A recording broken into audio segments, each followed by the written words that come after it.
बिहार में लोकसभा चुनाव के 5वें चरण में नामचीन नेताओं का भाग्य का इस बार फैसला होने वाला है। 20 मई को मतदान है। इनमें पूर्व केंद्रीय मंत्री राजीव प्रताप रूडी, लोजपा के राष्ट्रीय अध्यक्ष चिराग पासवान, राजद अध्यक्ष लालू प्रसाद की पुत्री डॉक्टर रोहिणी आचार्य, सांसद अजय निषाद, बिहार विधान परिषद के सभापति देवेश चंद्र ठाकुर जैसे वीआईपी उम्मीदवार शामिल है। जिस तरीके से अगर 5 सीटों पर इस बार जो चुनाव होना है, उसमें अगर हाजीपुर को ले तो हाजीपुर से चिराग पासवान है, जो कि दिवंगत रामविलास पासवान के उत्तराधिकारी और उनके पिता की विरासत को संभालने का मौका मिला है। जिस तरीके से पिछले चुनाव की बात करें अगर, तो पिछले चुनाव में उनके चाचा यानी कि पशुपति पारस वहां से चुनाव लड़े थे और जीते भी थे, लेकिन 37 सालों का विरासत पुत्र को ना मिले ये हो ही नहीं सकता। जिस तरीके से कह रहे हैं चिराग पासवान पिता की जो विरासत है उसे संभालने में कामयाब होऊंगा, वहां की जनता को सपोर्ट करूंगा। वहीं अगर बात करें सारण से, तो सारण से लालू प्रसाद यादव की पुत्री डॉक्टर रोहिणी आचार्य है, वो भी पिता की विरासत को संभालने का एक बार उन्हें भी मौका मिला है। लेकिन देखना होगा दोनों को इस बार पिता की विरासत को संभालने का मौका मिला है, क्या वो मौका इस बार चूक जाएगा? क्योंकि अगर चुनाव जीतते हैं तब तो पिता की विरासत बचती है, वरना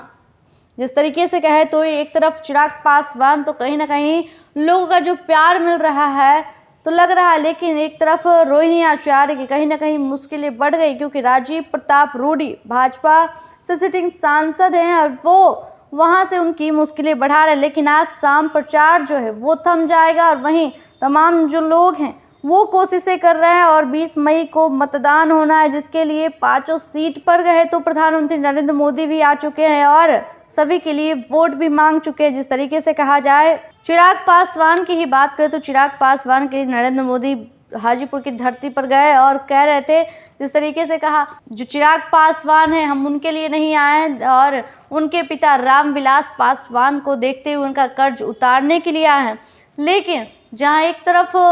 तेजस्वी यादव भी एक्टिव नजर आ रहे हैं और लेकिन